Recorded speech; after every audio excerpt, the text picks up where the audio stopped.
ಆದರೆ ಪರವಾಗಿಲ್ಲ, ಆದರೆ ಪ್ರಯತ್ನಗಳನ್ನೇ ಮಾಡದಿರುವುದು ಜೀವನದಲ್ಲಿನ ಅತಿ ದೊಡ್ಡ ಸೋಲು. ನಡೆದಷ್ಟು ದಾರಿ ಇದೆ, ಪಡೆದಷ್ಟು ಭಾಗ್ಯವಿದೆ. ಈ ಒಂದು ಸುಂದರ ನುಡಿಯೊಂದಿಗೆ ಕಾರ್ಯಕ್ರಮಕ್ಕೆ ಎಲ್ಲರಿಗೂ ಸ್ವಾಗತವನ್ನು ಕೋರುತ್ತೇವೆ. ಎಲ್ಲರಿಗೂ ನಮಸ್ಕಾರ. ಇವತ್ತಿನ ಈ ಕಾರ್ಯಕ್ರಮಕ್ಕೆ ಮುಖ್ಯ ಅತಿಥಿಯಾಗಿ ಬಂದಿರುವಂತ ರಾಜೇಶ್ ಹೇಡಾವರ್ ಸರ್ ಮೊದಲು ಧನ್ಯವಾದ ಹೇಳ್ತೇನೆ. ಯಾಕಂದ್ರೆ ಅವರಷ್ಟು ಬಿಸಿ ಶೆಡ್ಯೂಲ್ ಒಳಗೆ ನಾವು ಕರೆದು ಅವರು ಇವತ್ತು ಅಟೆಂಡ್ ಆಗ್ತಾ ಇದ್ದಾರೆ. ಸರ್ ಬಗ್ಗೆ ಹೇಳ್ಬೇಕಂದ್ರೆ ಬಹಳಷ್ಟು ವರ್ಷದಿಂದ ನಾವು ಅವ್ರು ನೋಡ್ಕೊಂಡು ಬಂದಿದ್ದೇವೆ. ಸರ್ ಒಬ್ರು ಸರಳ ಜೀವಿ ಅನ್ಬೋದು, ಸಿಂಪಲ್ ಲಿವಿಂಗ್ ಹೈ ಥಿಂಕಿಂಗ್ ಅಂತೇವಲ್ಲ ಆ ರೀತಿ ಇರುವಂತ ಒಬ್ಬ ವ್ಯಕ್ತಿ. ನಮ್ಮಂಗ ಬಹಳಷ್ಟು ಆರ್ಗನೈಸೇಷನ್ಗೆ ಅವರ ವರ್ಕಿಂಗ್ ಕಮಿಟಿ ಮೆಂಬರ್ ಆಗಿ ಕೆಲಸ ಮಾಡಿದ್ದಾರೆ. ವಿಶೇಷವಾಗಿ ಅಂದ್ರೆ blind school, Belagavi Maheshwar blind school ಅವರ ಅಧ್ಯಕ್ಷರಿದ್ರು ಮೊದಲ. ಆ ಒಂದು ಸ್ಕೂಲ್ ಥ್ರೂ ಅವರು ಆ ಸಂಸ್ಥೆಯಲ್ಲಿ ಬಹಳಷ್ಟು ಡೆವಲಪ್ಮೆಂಟ್ ಮಾಡಿದ್ದಾರೆ.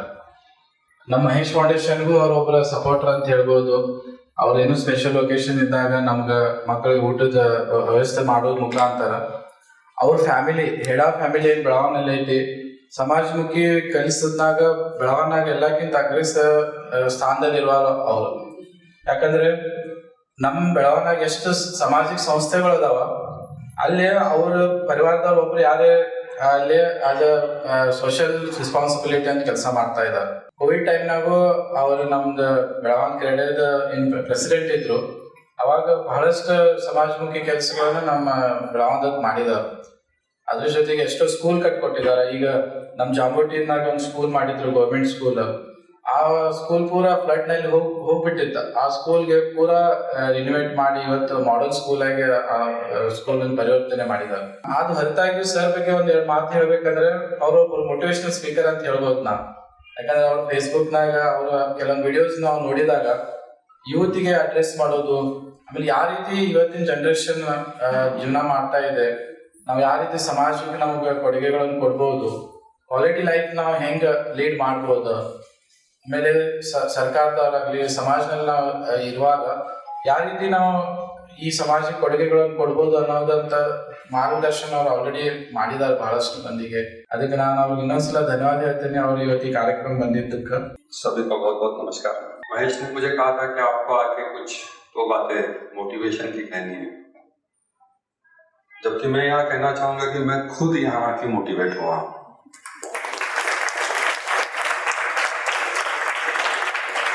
मैं खुद यहाँ आके इंस्पायर हुआ हूँ कि ये जो 14 साल की जर्नी है, कहते हैं कि Rome was not built in a day.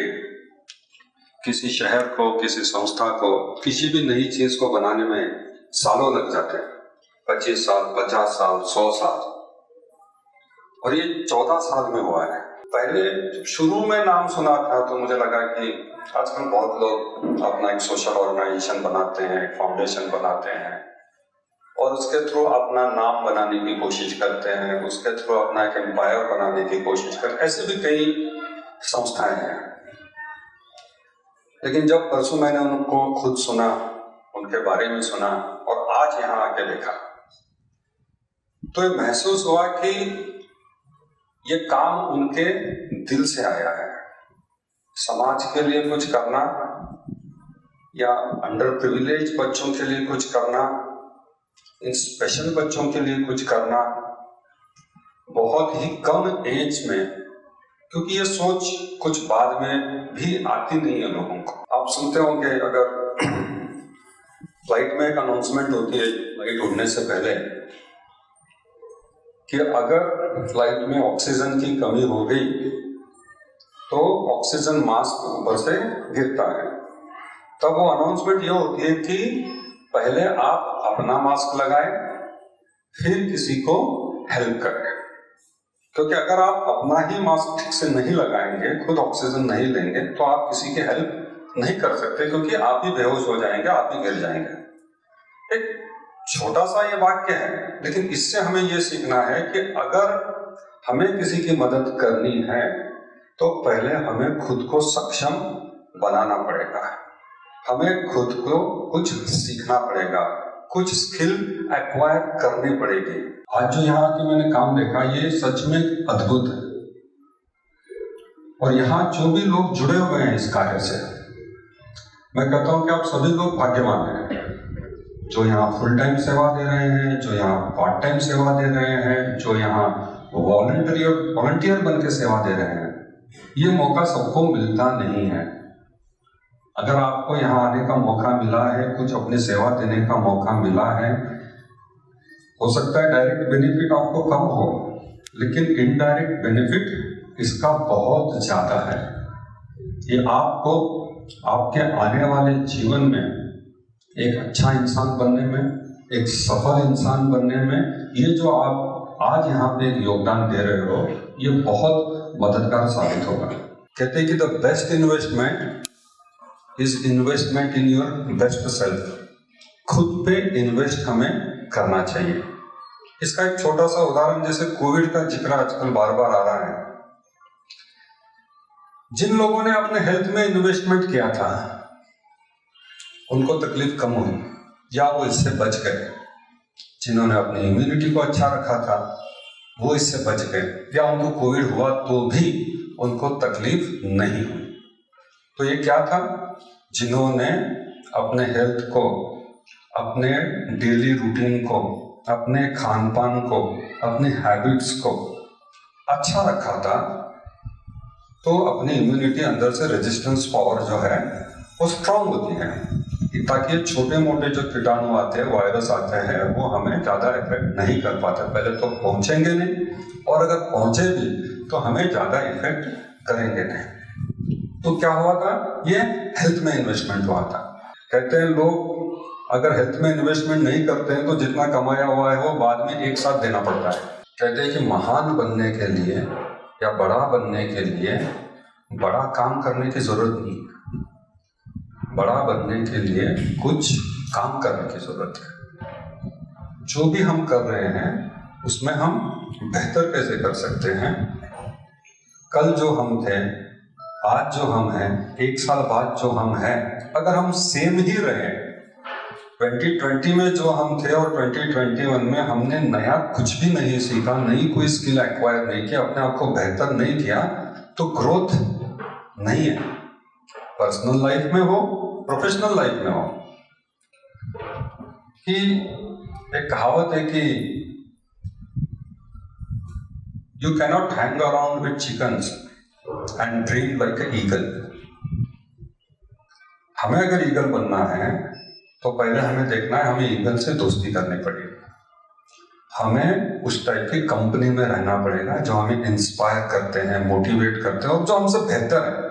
कभी भी ध्यान में रखिए कि अपना जो सर्कल है, you are average of 5 people, और ये बहुत इंपॉर्टेंट थिंग है, you are average of 5 people you spend most of your time with.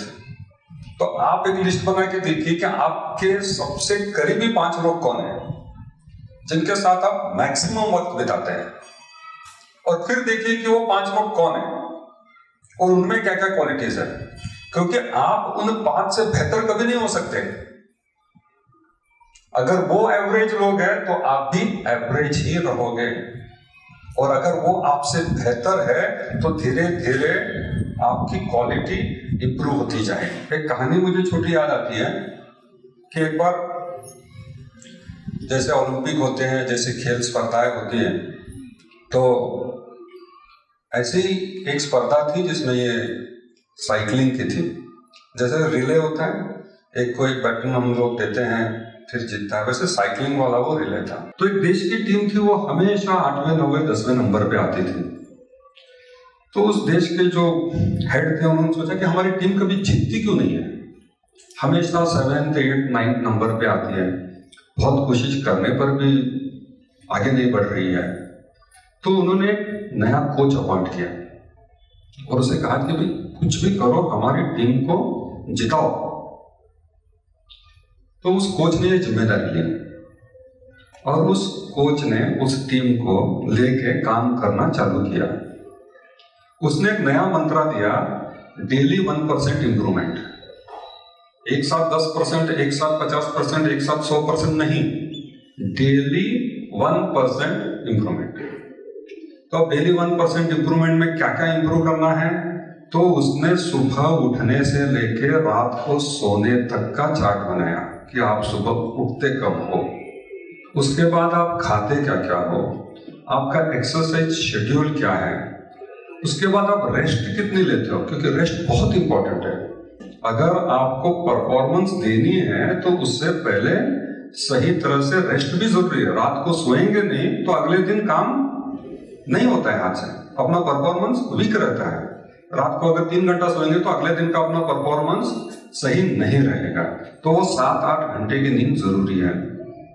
उसके बाद जो साइकिल यूज हो रही है उसमें क्या क्या इंप्रूवमेंट हो सकते हैं, वो चेन कैसी है, उसका गियर कैसा है, उसमें कुछ इंप्रूवमेंट हो सकती है क्या, टायर का प्रेशर कितना है, उसमें हवा कितनी है, उसमें क्या इंप्रूवमेंट हो सकती है कि सही प्रेशर रहेगा तो साइकिल बहुत ठीक से चलेगी, उसकी ग्रीसिंग ऑयलिंग। तो ऐसे एक एक छोटी चीज पे जब इंप्रूवमेंट करते गए तो पहले ही साल जिस वक्त कोच अपॉइंट हुआ वो टीम 3rd नंबर पे आई और तीसरे साल वो टीम 1st नंबर पे आई।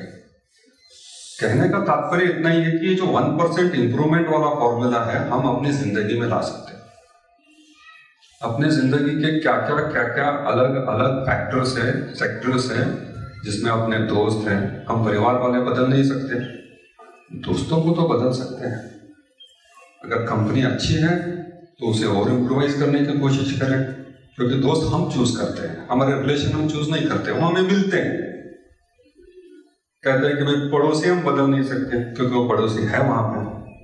तो हमारा सर्कल चूज करने की जिम्मेदारी हमारी है। अगर हम अच्छा सर्कल चूज करेंगे तो डेफिनेटली हमारी लाइफ में इंप्रूवमेंट आएगी। तो ये दिखाते हैं, ये आपकी प्रोग्रेस दिखाती है कि आपने ईमानदारी से और सच्चाई से काम किया है, तभी इतने लोग आपके साथ जुड़ रहे हैं। बहुत बहुत बधाई और बहुत बहुत अभिनंदन। Thank you.